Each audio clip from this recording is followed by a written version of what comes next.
Perseroda sudah mulai mengembangkan juga akan masuk di tambang di Lubuk begitu. Kalau terkait tambang ini, memang ini barang yang sangat seksi ya, Iya. seksi sekali. Kenapa? Karena di Iya. dalam itu memang isinya triliunan.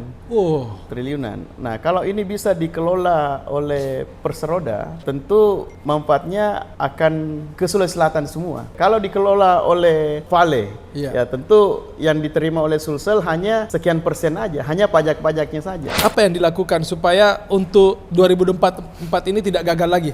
Ya, tentunya yang pertama kita harus tepat memilih partai. Iya. Harus tepat memilih partai.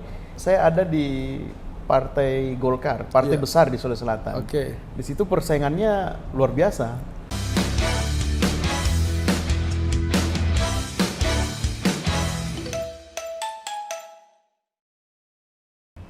Pekerjaan yang begini banyak ini ya, Ya. betul-betul harus dikerjakan.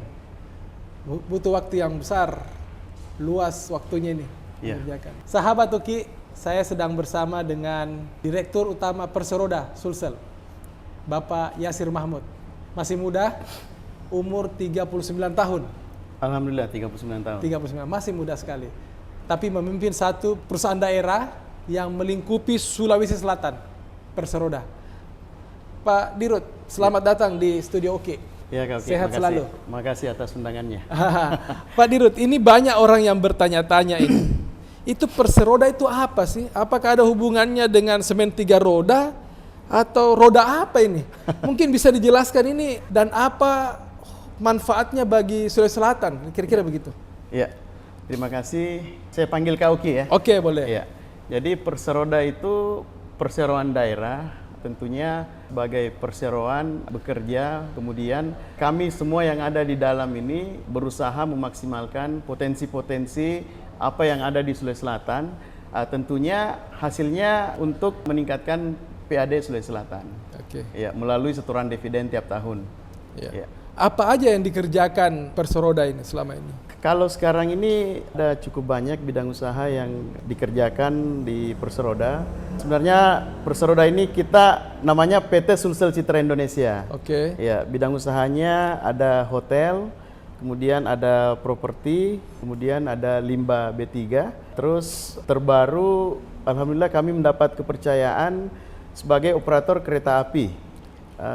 Sementara ini jalurnya masih Maros, baru insya Allah tahun 2023-2024 Makassar sampai Parepare. Mungkin bisa dijelaskan Pak Dirut. Tadi ada perhotelan, ada yang lain. Ya. Ini mungkin bisa dijelaskan sedikit satu-satu ini apa-apa saja. Misalnya kalau hotel yang mana? Ya, kalau hotel PT SCI, PT Sulsel Citra Indonesia ini memiliki 2 hotel, ada di Toraja, namanya Hotel Batu Papan. Oke. Kemudian di Makassar sendiri Grand Sayang Hotel. Oke. Itu ada di Tanjung dan alhamdulillah semuanya memberikan hasil manfaat untuk Perseroda dan bisa kami kembangkan sehingga PAD Sulawesi Selatan melalui dividen dari PT SCI bisa kami setorkan. Ya. Tadi Kak Uki mengatakan roda-roda ini. Iya. Roda-roda itu perseroan daerah. Oh. Ya. Satu bidang usaha lagi yang baru, PT SCI juga dipercaya sebagai subdistributor untuk semen Tonasa. Oke. Semen Tonasa. Jadi per bulan Desember ini kami sudah jalan dan alhamdulillah kami sudah memiliki penjualan juga. Iya. Dan aset-aset Sulawesi Selatan itu kan sebagian atau seluruhnya dimiliki oleh Perseroda itu sebagian ya. Termasuk yang saya dengar Latanete Plaza termasuk Perseroda juga yang mengelola atau bagaimana? Ya, betul. Jadi Kak Uki, untuk Perseroda BUMD Sulsel ini memang ada beberapa aset yang dipercayakan. Jadi ada aset ini dipisahkan, aset yang dipisahkan oleh Pemprov ke PT SCI termasuk Latanete. Oke. Nah, waktu saya masuk dipercayakan sebagai direktur utama di PT Sulsel Citra Indonesia, memang dari 101 unit ruko di sana itu tidak sepenuhnya dikuasai oleh PT SCI. Oh. Banyak 90% bermasalah. Dan alhamdulillah kita sudah menguasai 25 unit ruko, kita sudah selamatkan. Itu nilainya kurang lebih 60 miliar kita sudah selamatkan. Karena kami melihat waktu pengalihan ke pihak ketiga itu ada beberapa yang dilanggar sehingga kita sudah berhasil menertibkan melalui jalur yang sebenarnya. Samping itu ada juga aset yang kita sudah selamatkan seperti contohnya Gedung Juang 45. Gedung Juang 45 ini nilainya kurang lebih 55 miliar. Kemudian yang baru-baru ini kami selamatkan 9 unit rumah dinas di Potere, itu nilainya kurang lebih 30 miliar. Jadi alhamdulillah sejak saya di PT Sulsel Citra Indonesia di Perseroda, kami sudah menyelamatkan kurang lebih 135 miliar. 135 miliar. Dan ini terbengkalai sejak 30 tahun yang lalu sampai sekarang. Ya. Oke. Nah, kalau kita bicara perusahaan daerah ya, seberapa besar manfaatnya bagi masyarakat Sulawesi Selatan dalam hal ini pemberian dividen dan lain-lain? Dan bagaimana hubungannya dengan masyarakatnya langsung? Misalnya kita tadi menyebut Latanite Plaza. Ya, kita kan baca di koran juga banyak pemilik lama yang mengeluh karena persoalan kepemilikan atau persewaan, ada yang minta dipindahkan. Itu bagaimana ceritanya itu? Ya. Perseroda saat ini memang saya rasa sudah memberikan banyak manfaat ya Kak Uki ya. Ya. Kenapa saya katakan seperti itu? Karena kami sudah membuka lapangan kerja yang luas dan banyak memberi manfaat tentunya kepada masyarakat. Selain itu juga terkait dengan sewa atau kepemilikan, adanya masalah dengan kepemilikan di Ruko Latanite, kalau kami lihat memang tidak sesuai dengan prosedurnya. Sehingga itu yang harus kami perbaiki sehingga kami bisa menutupi atau mengurangi kebocoran-kebocoran untuk kas daerah. Karena kan kalau itu masuk sesuai dengan jalurnya tentu akan menjadi pendapatan untuk Perseroda dan tentunya akan menjadi peningkatan untuk dividen. Coba dibayangkan itu, di Ruko Latanite Plaza itu sewa rukonya itu hanya 65 juta selama 20 tahun. 65 juta selama 20 tahun. Selama ini? Iya. Sekarang diubah menjadi? Berdasarkan hasil nilai appraisal itu mestinya 75 juta per tahun. Per tahun. Nah ini yang dijalankan oleh direksi yang lama, itu 65 juta selama 20 tahun. Waktu pertama kali saya buka, saya lihat ini, waduh kalau 65 juta selama 20 tahun, semua saya juga mau, bisa. Semua saya ambil aja semua. Iya. Pasti betul. semua menginginkan hal seperti itu, karena murah 20 tahun, berarti kalau kita bagi 65 juta bagi 20 tahun, per tahun 3.250. Itu berarti pemasukan kepada daerah kecil sekali. Sangat kecil sekali. Sekarang sudah bisa lebih besar. Kalau boleh tahu berapa setahun yang bisa dipersembahkan oleh Perseroda kepada pemerintah provinsi? Ya. Jadi waktu saya masuk kemarin, alhamdulillah diberikan kepercayaan oleh Bapak Gubernur Sulawesi Selatan untuk memimpin PT SCI. Itu saya masuk itu jujur berdasarkan hasil KAP, laporan keuangan kami terima itu minus 2,3 miliar. Minus 2,3 miliar. Dan sejak kami masuk di 3 bulan pertama minus itu berhasil kami tutupi. Dan ditutup buku, alhamdulillah kami bisa memberikan keuntungan dari minus dan bisa memberikan keuntungan kurang lebih hampir 4 miliar. Sekarang sudah? Sekarang alhamdulillah sudah sehat lah.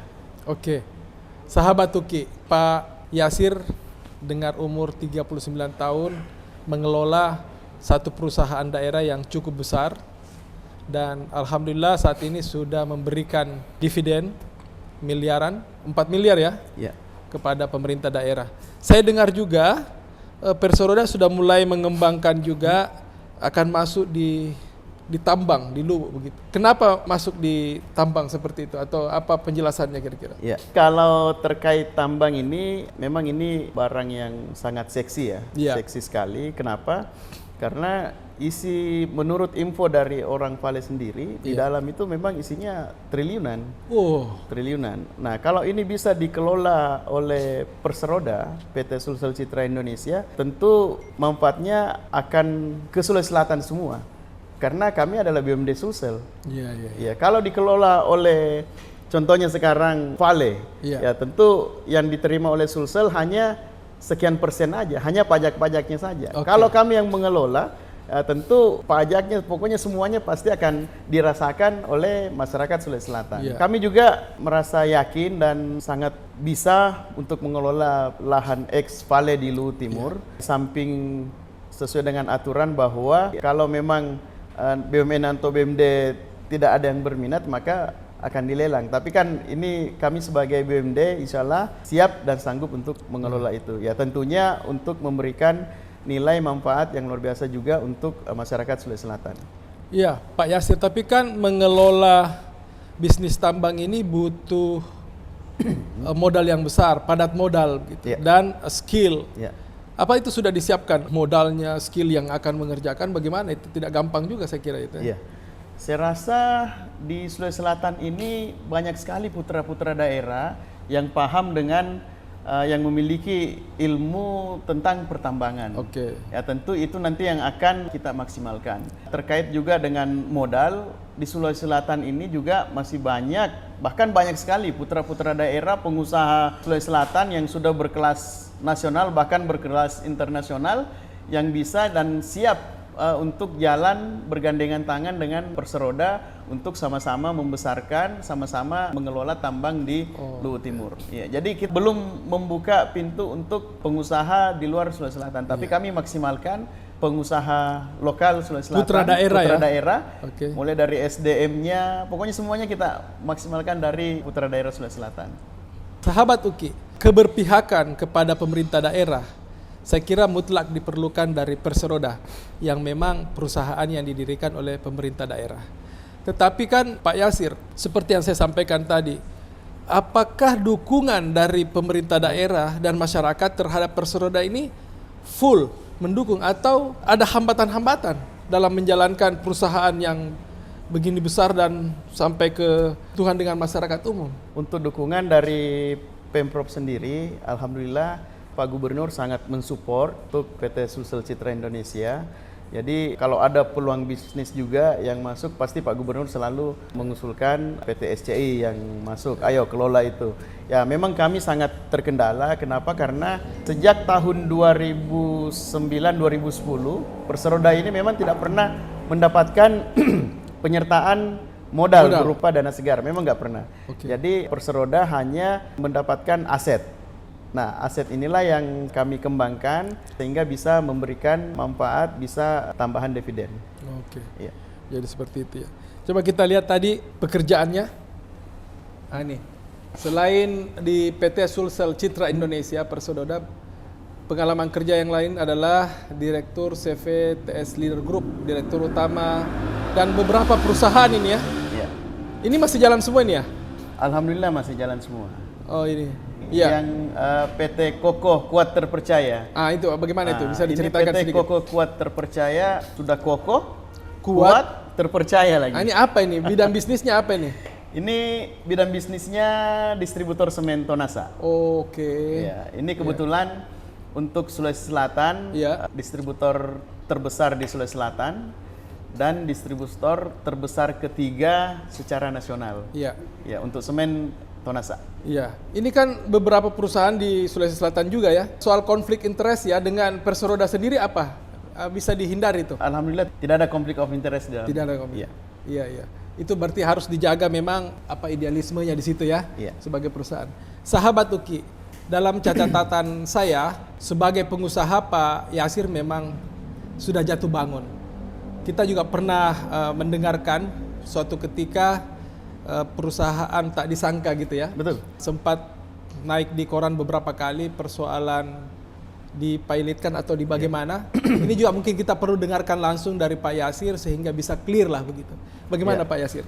Ya, oke. Jadi memang ada perusahaan PT tak disangka. Nah ini dulu situ saya direkturnya.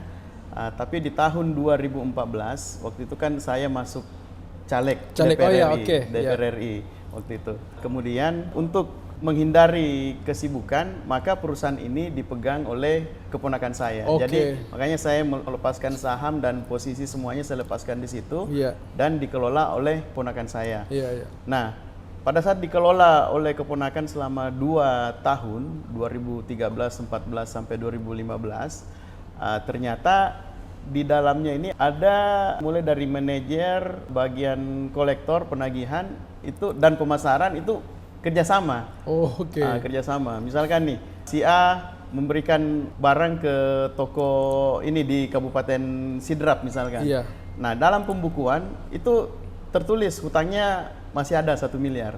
Nah, setelah di cross check, oh ternyata si toko ini sudah membayar. Oh, Sudah tidak di store ke kantor. Tidak di store ke kantor, tapi di kantor tetap masih memiliki Piutang. piutang sekian. Oke, oke. Nah, disitulah letak loss-nya. Di situ saya juga sedikit ini karena sang keponakan ini ternyata tidak melakukan pengawasan yang lebih ketat seperti waktu saya di sana dulu. Oke. Jadi kesibukan di partai akhirnya tidak terlalu memperhatikan terjadi seperti itu loss. Jadi begitu ada 2 loss waktu itu di Kabupaten Sidrap, dia membawahi beberapa kabupaten. Sidrap membawahi Wajo, Luhuraya, kemudian Enrekan dan Toraja. Nah, ini total piutang di sana itu 48 miliar. Besar sekali. Iya. Itu loss habis itu 48. Kemudian untuk Parepare, dia membawahi Parepare, Pinrang sampai Sulawesi Barat. Nah, di situ 43 miliar. Iya, Itu habis juga. Habis juga. Jadi yang merasakan kehilangan 90 miliar itu sudah kita rasakan. Dan itu tidak disangka ya. Tak disangka. Nama perusahaannya kan tak disangka. Apakah sudah akan bagaimana ini? Perusahaannya tak disangka dan kejadian tidak disangka dan nama perusahaan tak disangka. Bagaimana namanya tak ini? disangka ini ada 2 perusahaan tak disangka. Oh iya, oke. Ya, yang satu ini mengalami hal yang saya Oh, ceritakan ada 2 tadi. perusahaan ya. Iya, ada 2. Iya. Yang satu masih jalan juga. Jadi kejadian itu betul-betul tak disangka juga. Tak disangka. Sama dengan nama perusahaannya ya. Iya. Oke, sahabat Tuki. Pak Yasir Mahmud selain aktif di bisnis, termasuk Perseroda dan bisnis pribadinya, sangat aktif juga di bidang olahraga. Sekarang tercatat sebagai Ketua KONI Sulawesi Selatan sejak 2002 yang lalu. Ya. Tapi sebelumnya memang kalau kita lihat di profil ya, Pak Yasir pernah jadi Ketua KNPI Sulawesi Selatan dan banyak lagi ya, anggota HIPMI, kader PMI. Ada Japnas juga ketua harian. Nah, bagaimana ceritanya bisa menjadi ketua KONI Sulawesi Selatan? Karena kita tahu KONI biasanya itu dipimpin orang-orang yang senior, orang yang sebutlah punya pengalaman banyak gitu ya. Termasuk umur yang senior. Ini tiba-tiba anak muda umur 39 tahun 39 tahun menjadi ketua KONI yang melingkupi seluruh kabupaten di Sulawesi Selatan. Bagaimana ceritanya ini? Ya. Jadi sebenarnya seru juga ini Kang Kit. Jadi di bulan Februari itu memang waktu itu pembukaan pendaftaran calon ketua KONI. Oke. Nah, waktu itu Pak Gub telepon saya sementara di mobil. Beliau bilang, "Pak Yasir, ini mau pemilihan ketua KONI. Kenapa tidak ikut mendaftar?" Iya. Saya bilang, sudah mau ditutup pendaftaran Pak Gub. Oh, sudah hampir tertutup. 3-4 hari. Iya, iya. Terus dia bilang, saya sebenarnya suka yang muda-muda kalau mau yang pimpin KONI. Iya. Saya bilang, mungkin ini syarat ini dari Pak Gub. Iya. Oke Pak Gub, nanti akan muncul calon muda. Setelah beliau tutup telepon, saya inisiatif. Mungkin saya yang ini, saya kan masih muda nih 39. Oke. Jadi saya kumpul teman-teman beberapa cabur. Saya bilang kan 4 hari lagi nih mau pemilihan ketua KONI. Dan juga karena hubungan baik dengan beberapa bupati, akhirnya memberikan dukungan untuk melakukan pendaftaran untuk calon ketua KONI. Nah, sebelum penutupan, alhamdulillah syarat untuk melakukan pendaftaran itu terpenuhi. Nah, setelah kami mendaftar, tahu-taunya dukungan dari semua cabur dan KONI kabupaten kota mengalir dengan sendirinya ke kami, sehingga pada pemilihan KONI kemarin itu kami aklamasi sebagai Ketua KONI Sulawesi Selatan. Aklamasi ya? Aklamasi. Ada juga yang menyebut-nyebut karena Pak Yasir itu dekat dengan pemerintah daerah, provinsi lah sebut seperti itu. Apa itu berpengaruh juga? Ya, sepertinya berpengaruh juga karena kan KONI ini memang untuk mengoperasikan KONI ini memang diperlukan biaya besar. Dan untuk itu pastinya siapa yang dekat dengan pemerintah tentu bisa memaksimalkan dana hibah karena memang luar biasa kebutuhan dana untuk semua cabur yang ada di Sulawesi Selatan ini. Apa ada hubungannya karena Dirut Perseroda akhirnya dipilih lagi jadi ketua KONI biar lebih mudah dalam hal dana atau bagaimana? Terasa enggak. Oh enggak ya. Oke. Ya, sahabat Tuki, 2 jabatan penting di Sulawesi Selatan dipegang oleh Pak Yasir. Baik sebagai Dirut Perseroda juga Ketua KONI Sulawesi Selatan. Tentu ini tidak ujuk-ujuk bisa langsung mendapatkan dua amanah yang besar itu. Kalau kita lihat dari profil dari Pak Yasir, memang dia dari muda ditempa sebagai ketua. Banyak sekali organisasi, baik profesi dan yang lain itu sebagai ketua. Mungkin Pak Yasir kita perlu mendengarkan cerita Pak Yasir sejak muda, ya, selalu menjadi ketua sehingga sekarang mendapat dua amanah yang besar itu. Mungkin bisa diceritakan kepada sahabat-sahabat UKI. Ya. Jadi saya mungkin cerita waktu kecil aja dulu. Oke, ya. Kita mulai dari kecil. Bagaimana? Kecilnya di mana? Di Bone apa? Saya di Bone. Oke, bisa diceritakan. Itu saya memang sering ikut sama almarhum orang tua saya, Haji Mahmud. Iya. Jadi sejak kecil memang saya dilatih sama beliau, sama almarhum. Kenapa saya katakan seperti itu? Dulu waktu masih SD saja, sepulang saya sekolah, pasti saya sudah ikut sama beliau. Ikut melihat bagaimana beliau menjalankan usahanya, bagaimana beliau berkomunikasi dengan relasinya, bagaimana negosiasi langsung dan ditempa dari langsung. Jadi praktek langsung. Praktek langsung. Oke, sip. Itu berjalan sejak saya kelas 4 SD sampai selesai SMA. Bisnis apa Bapak waktu itu? Waktu itu Bapak bisnisnya di hasil bumi. Oh, hasil bumi. Beras, padi, jagung, dan juga pupuk dan semen juga. Jadi jiwa entrepreneur itu sejak kecil ya? Dari situ. Oke, lanjut. Nah, jadi setelah saya naik ke Makassar untuk kuliah, saya kuliah di Makassar di UMI, Fakultas Ekonomi Manajemen. Saya dibiayai orang tua itu hanya di semester pertama. Semester kedua sampai selesai, alhamdulillah dari biaya sendiri. Oh, bisnis apa waktu itu? Hasil bisnis sendiri. Apa yang dikerjakan? Di tahun 2000 itu, di 2001, Kauki pasti masih ingat. Waktu itu kan masih ada namanya voucher yang gesek-gesek itu. Oh, betul. Ya, jadi kalau kita mau beli voucher itu kan fisik. Ya, dan digesek pakai koin, kemudian dimasukkan di handphone. Iya. Nah, itu bisnis saya. Itu prabayar waktu itu ya? Oke. Itu bisnis saya tuh. Jadi kebetulan ada salah satu dealer Telkomsel di Makassar. Entah kenapa dia suka dengan saya, memberikan kepercayaan kepada saya. Itu tiap minggu 2.000 sampai 3.000 lembar. Dan itu dijual? Itu saya jual, itu saya suplai ke toko-toko, bahkan saya masukkan ke Bone juga. Nggak banyak untungnya. Tapi kuantitinya besar ya? Dan menetap. 2.000 sampai 3.000 lembar per minggu. Untungnya sih nggak banyak, Rp250 sampai Rp500 per lembarnya. Tapi kali banyak. Ya, kali 3.000 aja. Kemudian ada juga nomor simpati perdana, itu kan masih yang dulu-dulu ya. Kalau sekarang sih nggak, gadget semua. Online semua sekarang. Iya. Jadi terus ada juga masa-masa kami tahu kapan harga voucher itu akan naik, sehingga saya bisa tahu ini saya keep dulu, nanti baru kita lepas. Jadi per bulan alhamdulillah semasa kuliah itu di semester 2 sampai selesai biaya sendiri, beli mobil sendiri.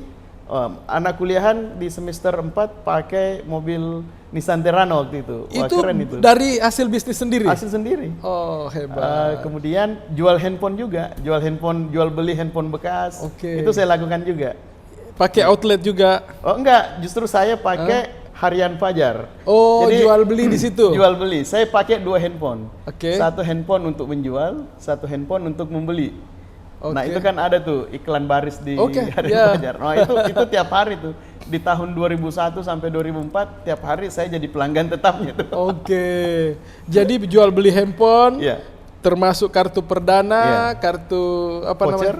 Vouchernya, Dan itu membiayai diri sendiri? Membiayai diri sendiri. Berapa lama itu berlangsung? Sejak tahun 2001 sampai 2004. Sampai 2004. Iya. Dan itu menghasilkan mobil. Itu menghasilkan Nissan apa? Nissan Terrano. Nissan Terrano. Iya. Mewah itu mobil zaman itu ya? Oh, mewah sekali. Iya. Di zaman itu kalau kita punya itu ya kita jadi buruan macam-macam lah. Jadi buruan yang halus-halus kali ya. Pak Yasir, bukan mudah ya menjadi pebisnis di usia muda, masih mahasiswa ketika itu. Iya. Ya. Dan itu dilakukan sendiri ya. Kapan sudah meningkat menjadi sebuah perusahaan gitu? Iya. Jadi di tahun 2004 saya selesai kuliah, di wisuda itu di bulan Juli. Di bulan Juli 2004 saya balik ke Bone. Saya balik ke Bone. Setelah kuliah? Setelah kuliah. Oke. Balik ke Bone, kemudian bapak saya juga waktu itu kan umurnya sudah 70-an, sudah tua, sehingga bisnisnya sudah tidak terlalu lancar lagi. Jadi saya melihat bisnis yang ada itu pupuk dan semen, kemudian ada LPG juga. Nah, tapi saya lihat di kasnya juga waktu itu ada hutang di Bank Danamon. Ada hutang di Bank Danamon itu 400 juta. Tapi saldonya tinggal 200 juta lebih. Berarti artinya minus 100 juta, ya, hampir 200 juta. Iya. Ya, jadi dari situ saya bilang sama ayah saya bilang, sini saya yang kelola, Bapak istirahat aja. Saya beranikan diri untuk menjadi distributor di PT Petrokimia Gresik. Petrokimia Gresik.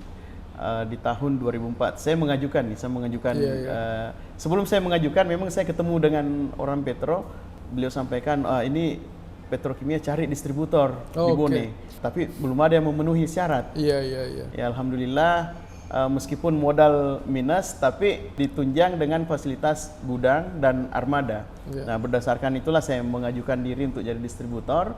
Alhamdulillah diterima. Diterima. Jadi terima sebagai distributor itu di bulan Agustus. Di bulan Agustus. Sampai Desember itu, Agustus sampai Desember 5 bulan, alhamdulillah minus bisa kita tutupi. Kemudian bisa memberikan laba kurang lebih 1 miliar waktu itu. Dalam 1 tahun? 4 bulan, 5 bulan. 5 bulan. Hebat. 5 bulan. Iya. Sebenarnya kunci kesuksesan saya waktu itu, saya pikir saya kan selesai kuliah. Biasanya itu kan masih anak muda pasti semangatnya nih. Iya. Jadi saya pikir saya tidak mau terganggu dengan hal-hal lain. Saya bilang sama orang tua, saya mau fokus kerja, tapi sebelumnya saya mau menikah dulu.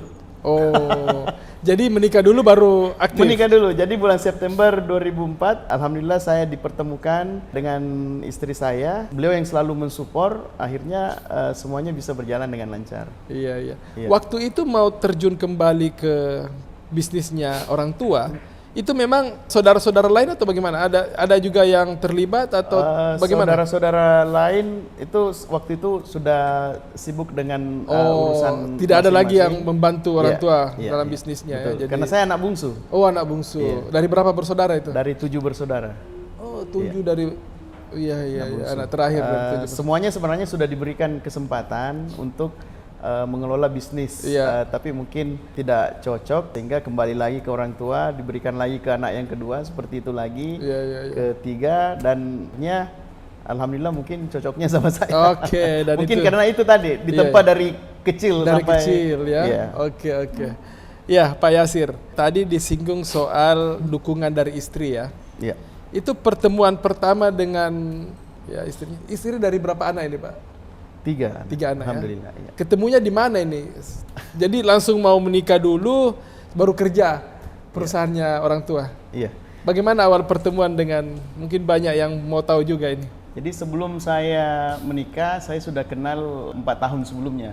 Sudah kenal 4 tahun sebelumnya. Di Bone apa di Makassar? Di Bone. Oh, di Bone. Sama-sama anak Bone. Sama anak Bone. Sama-sama anak Bone. Beliau masih SMP waktu itu kelas 3. Saya kuliah semester 1. Nah, terus pas saya selesai SMA, saya selesai kuliah, ya itu tadi, saya menikah di bulan September dan konsen ke pekerjaan. Bisnis. Jadi istrinya waktu itu baru tamat SMA? Baru tamat SMA. Saya menikah di usia 21 tahun, Kak. 21? Mudah sekali. Istri mungkin di bawah 20? 18 tahun. 18 tahun. Apa itu perkawinan muda itu ya? Oh, perkawinan dini bukan juga ya? Anak saya yang pertama sudah 17 tahun. Sekarang jadi sudah kuliah. Kayak seumuran ya? Iya. Kalau saya jalan di luar di mall, mungkin ada yang bilang, wah ini Pak Yasir. Ada adeknya. Bawa cewek ini, padahal itu anak saya. Umur berapa anaknya sekarang? 17. Iyalah, dikira teman dekat ini. Iya, apalagi Pak Yasir katanya. Umur 39 tapi kayak 24 tahun. Kalau itu tidak diragukan itu. Oke, Pak Yasir, sambil kita minum dulu lah. Minum kopinya Ayah Uki dulu.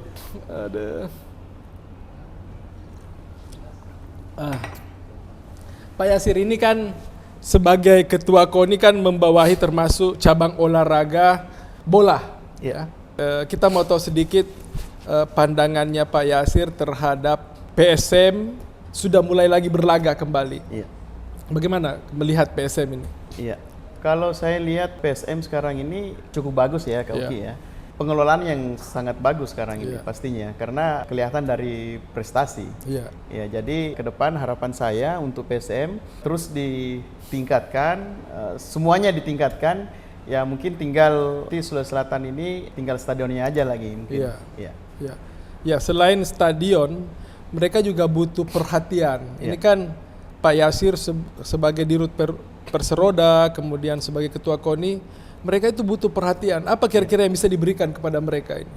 PSM khususnya, pengelola PSM dan juga pemain dan supporternya. Ada kebutuhan dan Perseroda insya Allah siap kung PSM. Sahabat Uki, seperti yang saya sampaikan tadi, tahun politik sedang berjalan. Saat ini 2023 kita melihat bagaimana partai-partai sudah mulai bergerak dan 2024 adalah pemilunya. Ya. Kita tahu Pak Yasir ini bukan orang baru di partai juga dan dia sudah pernah mengikuti kontestasi untuk menjadi anggota DPR. Ya. Kemarin itu suaranya sebenarnya sudah cukup ya. Untuk menjadi anggota DPR, tapi karena belum beruntung, akhirnya belum masuk. Tapi ke depan, saya mendengar dari catatan saya dia sudah menyatakan akan maju lagi sebagai anggota DPR. Apa yang membuat Pak Yasir ingin maju lagi sebagai anggota DPR nanti? Simpel sih sebenarnya. Ya. Saya sejak tahun 2004 sampai sekarang itu saya melihat salah satu bisnis saya adalah di dunia pertanian, seperti pupuk. Saya sebenarnya kasihan melihat petani di bawah. Kenapa? Karena di musim-musim tanam itu selalu mengalami kekurangan. Ya, Kak Uki pasti tahu lah. Kak Uki pernah komisaris di Pupuk Indonesia. Pasti tahu masalah ini. Nah, ini kenapa? Karena dari pemerintah saya lihat memang subsidinya kurang. Mungkin ada yang perlu sentuhan khusus di situ ya. Bagaimana bisa menghitung atau mencukupkan kebutuhan pupuk untuk petani di seluruh Indonesia. Ya, langkah-langkahnya mungkin apakah dilakukan persiapan seluruh gudang di lini 1, 2, dan 3 ini harusnya sudah penuh dengan pupuk sehingga pada saat pemakaian tidak keteteran lagi.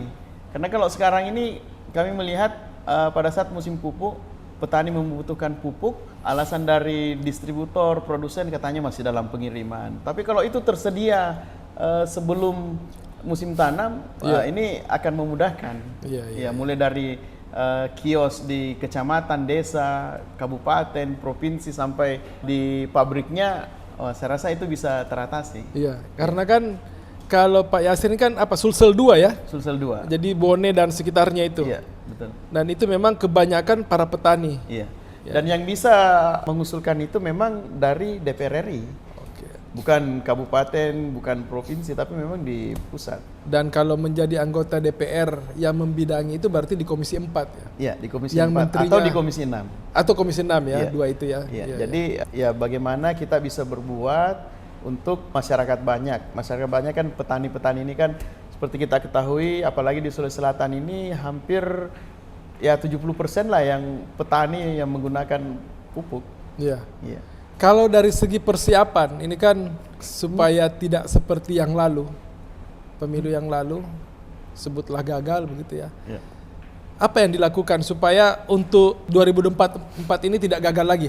Ya tentunya yang pertama kita harus tepat memilih partai. Harus tepat memilih partai. Kenapa saya katakan seperti itu? Seperti yang lalu, saya ada di Partai Golkar, partai besar di Sulawesi Selatan. Di situ persaingannya luar biasa persaingannya. Waktu itu saya mendapatkan suara di atas 50.000. Padahal ada 4 anggota DPR RI yang duduk di bawah 50.000 ribuan aja. Tapi karena dia tepat memilih partainya, sehingga dia bisa duduk. Jadi itu nanti yang pertama memilih partai. Tapi sudah ditetapkan sekarang belum ya? Oh belum. Belum memilih partainya. Belum memilih partai. Walaupun suaranya sudah bisa dihitung 50.000 ini. Artinya mungkin banyak partai yang mau mendekat begitu ya? Terus terang memang sudah banyak sekali partai yang meminta saya untuk gabung.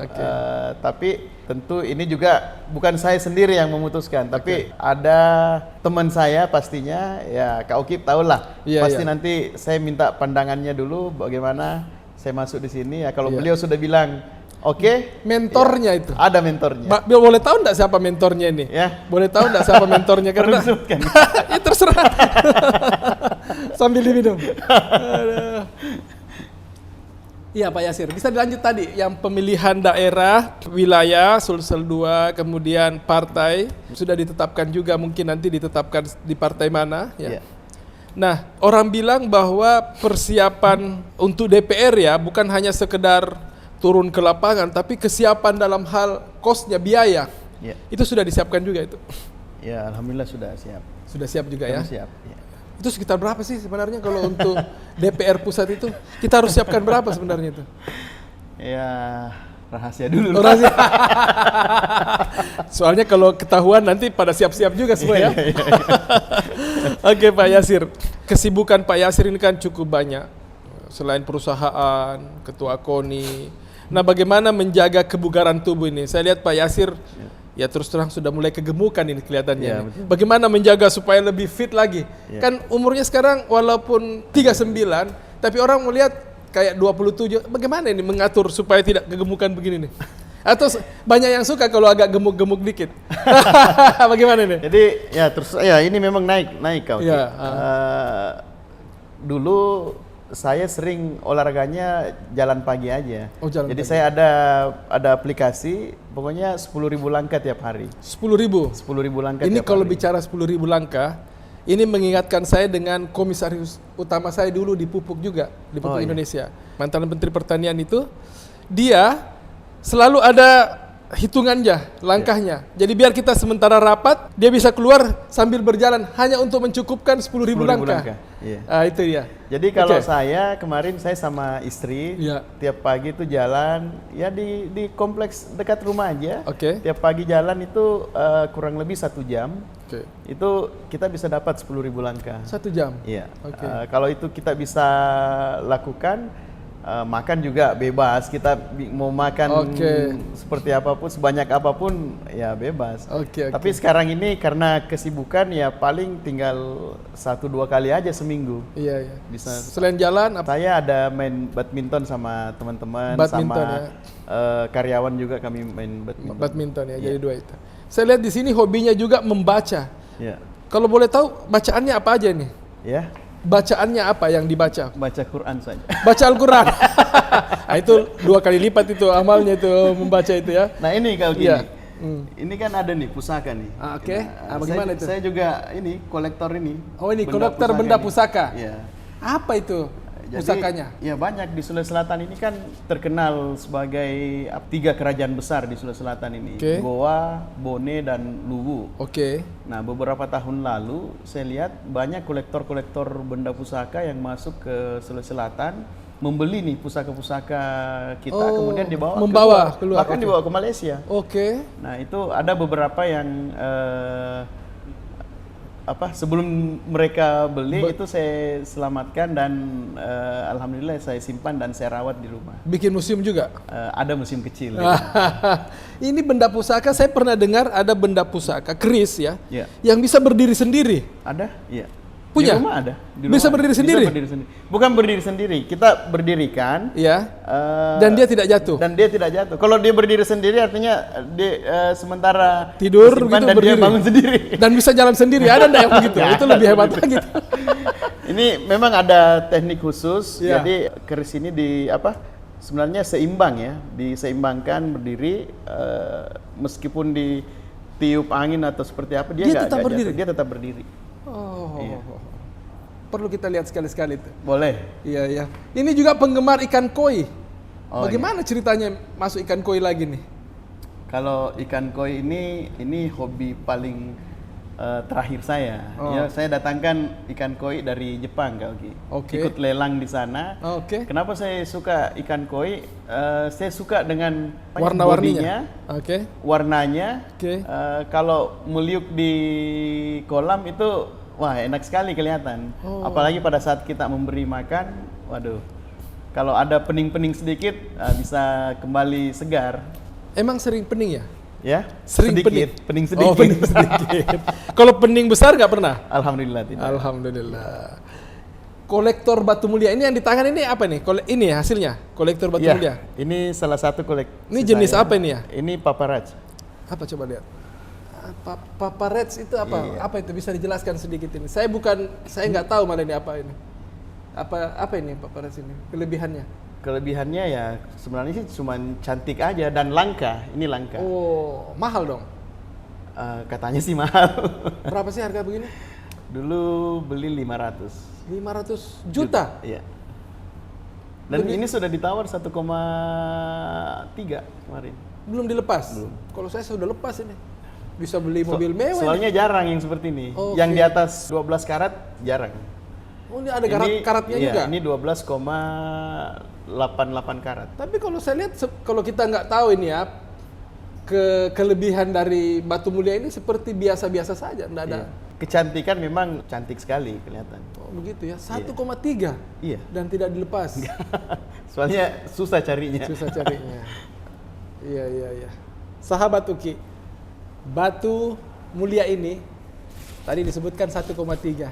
Ini bisa kita bikin jadi modal ini untuk bisnis ini. 12,88 karat. 12,88 karat. Oh, kalau saya punya yang berkarat aja yang ada nih. Karatan. Oke. Pak Yasir, sebelum kita akhiri mungkin ada yang ingin disampaikan kepada sahabat Uki, khususnya kaum muda, bagaimana mengajak mereka untuk belajar berbisnis. Karena kita tahu Pak Yasir ini dimulai dari bisnis sejak SD. Mengikuti orang tua, kemudian berbisnis sendiri, jual voucher, jual beli handphone ya bekas melalui Fajar. Jadi betul-betul dia menggunakan semua resource yang ada untuk berbisnis, dan sekarang punya bisnis yang begitu banyak dan dipercaya sama pemerintah. Baik sebagai direktur Perseroda, juga sebagai ketua KONI yang besar. Mungkin Pak Yasir silakan kepada teman-teman kita, sahabat Uki, untuk menggugah mereka untuk menjadi entrepreneur muda gitu. Silakan. Ya, Kak Uki. Jadi sebenarnya untuk menjadi pengusaha itu terbuka peluang besar sekali. Bisa melihat apa kira-kira yang cocok kita lakukan. Yang penting pakai 3 hal ini. Ini penting nih. Pakai 3 hal. Mata, pikiran, otak, dan hati. Ya, jadi tidak serta-merta kita melihat sesuatu, oh ini bagus, langsung kita mau lakukan. Anda seperti itu. Kan mata sebagai polisi, otak sebagai jaksa, dan hati sebagai hakimnya. Lengkap ini penegak hukum semua nih. Penegak hukum harus mendapatkan. Iya. Bagaimana itu? Jadi kalau kita mau ambil keputusan ya, saya rasa pakai 3 hal itu aja. Mata melihat sebagai polisi, ya kita tangkap belum tentu salah. Kemudian pakai otak memikirkan untung ruginya. Setelah itu pakai hati menetapkan. Mungkin itu. Jadi kalau kita mau mengajak ini para pemuda untuk terjun ke dunia bisnis, sebagai senior lah bagi kaum muda, bisnis apa yang paling menarik khususnya di 2023 ke depan? Kalau sekarang ini banyak sebenarnya bisnis, tinggal kita aja bagaimana bisa mengelola dengan baik, kemudian bagaimana memanajemen dan usahakan tidak ada kebocoran-kebocoran. Karena dalam perusahaan itu sebenarnya yang paling susah dijaga itu adalah kebocoran-kebocoran. Karena ini adalah pengalaman saya, Kak Uki. Ini pengalaman saya yang paling mahal saya rasa. Ya, yang tadi itu 91 miliar saya kira. Ya, sahabat Uki. Banyak hal yang bisa kita dapatkan dari perbincangan dengan Pak Yasir. Terlihat bagaimana jatuh bangun sampai loss sampai 91 miliar. Dan itu tidak membuat dia drop dan tidak mau berbisnis lagi. Justru itu dijadikan sebagai pelajaran betul, kemudian bangkit kembali, dan akhirnya sekarang bisa berhasil seperti ini.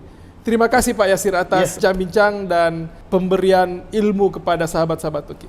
Terima kasih. Siap. Makasih Kak Uki. Ya, sambil diminum kopinya. Alhamdulillah. Kopi andalan. Kopi Ayah Uki. Uki. Kalau andalan saya ingat lagi andalan yang dulu. Oke, kita minum. Ini juga pisang gorengnya nih. Ini. Pakai ini jadi tidak kena ke tangan. Iya, supaya tidak dipegang-pegang ya. Kita pakai ini.